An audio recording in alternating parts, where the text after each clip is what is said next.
Hello everyone, welcome to my channel. मैं हूं आपकी होस्ट रश्मि। आज मैं अंगूर की हार्वेस्टिंग करने जा रही हूं और आप देखेंगे कि किस तरह मैंने उसे ग्रो किया है और केयर करने पे उसमें बहुत अच्छी फ्रूटिंग होती है। तो चलिए चलते हैं हमारी वीडियो में। आप यहाँ पे मेरी अंगूर की बेल देख रहे हैं जिस पे मैंने वीडियो भी एक बनाई हुई है जब इसमें अंगूर छोटे थे। और आप लोग हमेशा कहते थे कि जब ये बड़े होंगे तो भी आप ज़रूर इसे दिखाएंगी और हार्वेस्टिंग भी दिखाएंगी। तो मैं शुरू से लेके अब तक का जो भी इसकी ग्रोथ रही है वो आप लोगों के साथ शेयर की हूँ। इसका सिर्फ ये है कि शुरू से लेके अंत तक दिखाना इसलिए भी ज़रूरी होता है ताकि आप लोगों को ये ना लगे कि फ्लावर आए तो फ्रूट नहीं आए, फ्रूट आ भी गए तो वो अच्छे से ग्रो नहीं हुए, पके नहीं अच्छे से। तो आप यहाँ पे देख सकते हैं कि ये फ्रूट जबकि चिड़ियों ने बहुत सारा खाया है इसे, उसके बावजूद भी बहुत सारे बचे हुए हैं। तो मैंने आज सोचा कि इसके हार्वेस्टिंग कर लूँ, अदरवाइज़ इसमें से एक भी मुझे नहीं मिलेंगे। आप देखें यहाँ पे इसके बंच कितने सुंदर। और आश्चर्य की बात ये है कि इतने टेम्परेचर में ये इस बार बहुत मीठा हुआ है। तो मुझे लगता है कि इसमें धूप का भी बहुत अहम रोल होता है, क्योंकि अगर आप इसे किसी ऐसे कॉर्नर में रखते हैं तो जहाँ पे धूप कम आती है तो भी इस पे बहुत असर पड़ता है, इसके पकने पे बहुत असर पड़ता है।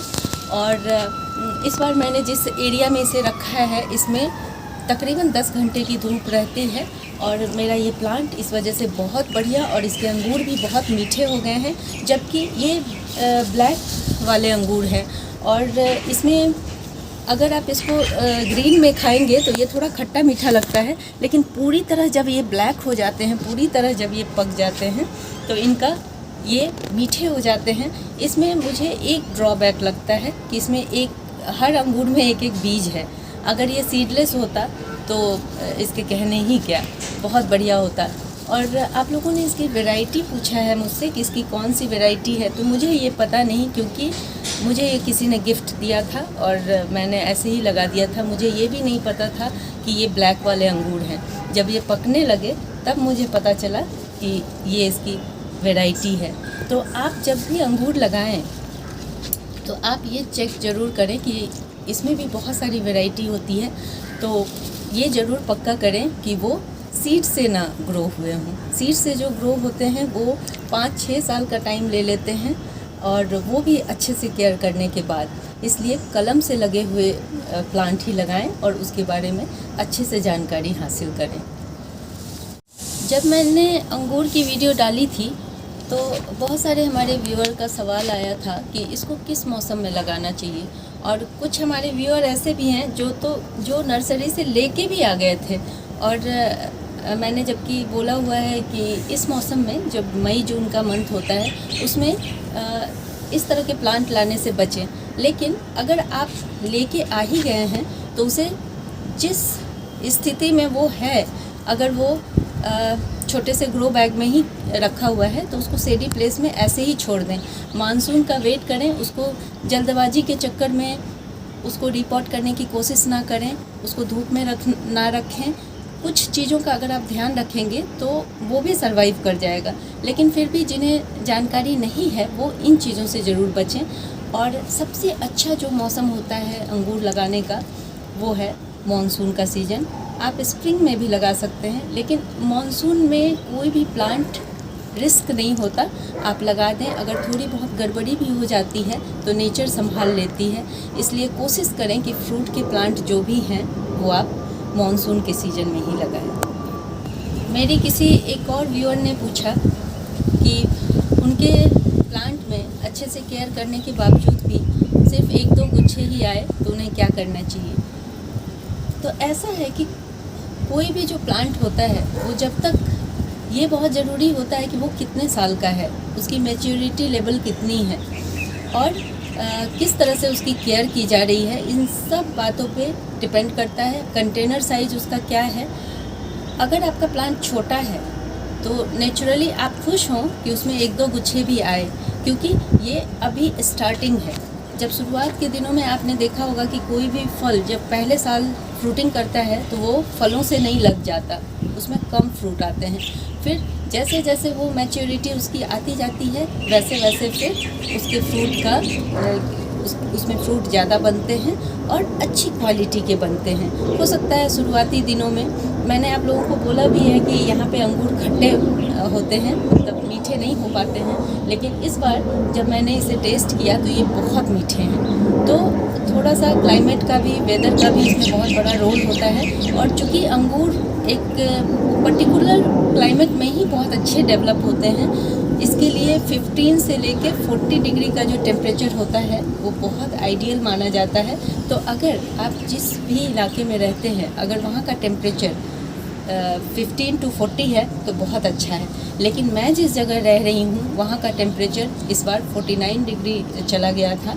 तो ऐसे सिचुएशन में इसको विशेष देखभाल की ज़रूरत पड़ती है। और अगर आप उस वक्त केयर नहीं करेंगे तो मुझे डर था कि पता नहीं मेरे ये सारे फ्रूट ख़राब ना हो जाएं, लेकिन मैंने इस पे शेड डाल करके और भी बहुत सारे छोटे छोटे जुगाड़ करके मैंने इसे बचा के रखा था।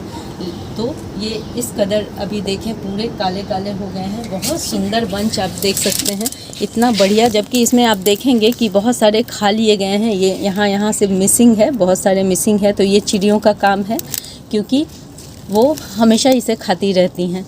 तो आज मैं इसकी हार्वेस्टिंग कर लूँगी और कुछ मैं चिड़ियों के लिए भी छोड़ दूँगी, जो मैं हर बार करती हूँ। बेसिकली ये सब उन्हीं लोगों के लिए है, लेकिन चलिए ये दिखने में भी बहुत खूबसूरत लगते हैं, तो मैंने इसे इस बार इतना एंजॉय किया है कि मैं बता नहीं सकती। और हाँ, एक और चीज़ बताऊँगी कि जब मैं इसे हार्वेस्ट कर लूँगी उसके बाद इसकी क्या केयर टिप्स होगी, ताकि ये सालों भर आपके गार्डन में अच्छे से बने रहें और नेक्स्ट ईयर के लिए प्रिपेयर होते रहें। ऐसा नहीं है कि जब इसमें फ्रूट आने के पहले आपने बहुत सारी देखभाल कर ली, बहुत सारा कुछ कर लिया तो ये बहुत अच्छी फ्रूटिंग करेगा। हार्वेस्ट करने के बाद जो भी टाइम पीरियड बचता है, इसमें आपको इसकी बहुत अच्छी देखभाल करनी है, तभी ये आपको अच्छा फ्रूट देगा।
ये है जो हमने मेहनत की होती हैं उनका फल। बहुत अच्छा लग रहा है, किस कदर एक दूसरे के साथ बंधे हुए हैं।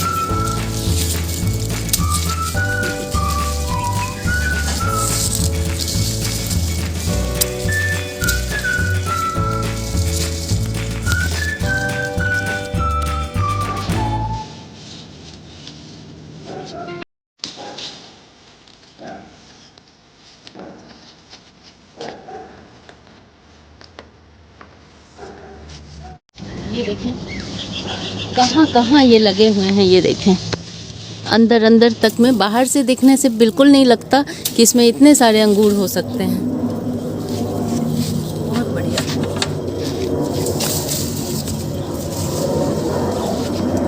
अभी भी इसमें बहुत सारे अंगूर लगे हुए हैं। यहाँ बीच बीच में कुछ थोड़े बहुत ग्रीन हैं, जैसे इस तरह के, इनको मैं छोड़ दूँगी ताकि ये पकें और बाद में चिड़ियों के लिए इन सबको मैं छोड़ दूँगी। और यहाँ पे भी एक गुच्छा है ये देखें, यहाँ ये रहा ये, और बहुत बढ़िया बना है इस बार। ये अंगूर एकदम कॉम्पैक्ट है, देखें ऐसा नहीं लग रहा है, किस तरह ये कॉम्पैक्ट हैं और किस तरह बहुत बढ़िया गुच्छा है ये। एक और मैं ले लेती हूँ, अभी भी इसमें बहुत सारे गुच्छे बचे हुए हैं जो मैं चिड़ियों के लिए छोड़ दूँगी। अब बहुत अंदर अंदर आप देख सकते हैं, ये सारे गुच्छे उनके लिए हैं, बहुत सारे अंदर में हैं, और यहाँ भी आप देख सकते हैं बहुत सारे हैं। तो और एक इम्पॉर्टेंट बात मैं बताना चाहती हूँ कि देखिए, हार्वेस्टिंग तो मैंने अब कर ली, लेकिन आपका प्लांट जो है इसको बहुत ऊंचे ना रखें। जैसे ये देखें, मेरा हाथ यहाँ तक पहुँचता है और मैं यहीं तक अपना प्लांट रखूँगी, इसे आगे नहीं बढ़ने दूँगी। इसके 2-3 रीज़न हैं। पहला तो ये पॉट में लगा हुआ है, तो जो भी पॉट में लगे हुए प्लांट होते हैं उनको बहुत ज़्यादा आप ना बढ़ने दें, क्योंकि वो सारी एनर्जी उनके ग्रोथ में चली जाती है, और हमें इसकी जो स्टेम है उसको मोटा रखना है ताकि उसमें फूड का स्टोरेज हो और ये बढ़िया से फ्रूट देते रहें हमें। अगर आप लोगों को मेरी ये वीडियो पसंद आती है तो प्लीज़ इसे लाइक, शेयर एंड सब्सक्राइब करना ना भूलें। बेल बटन को ज़रूर दबाएं। Leave nature, love nature. Thank you.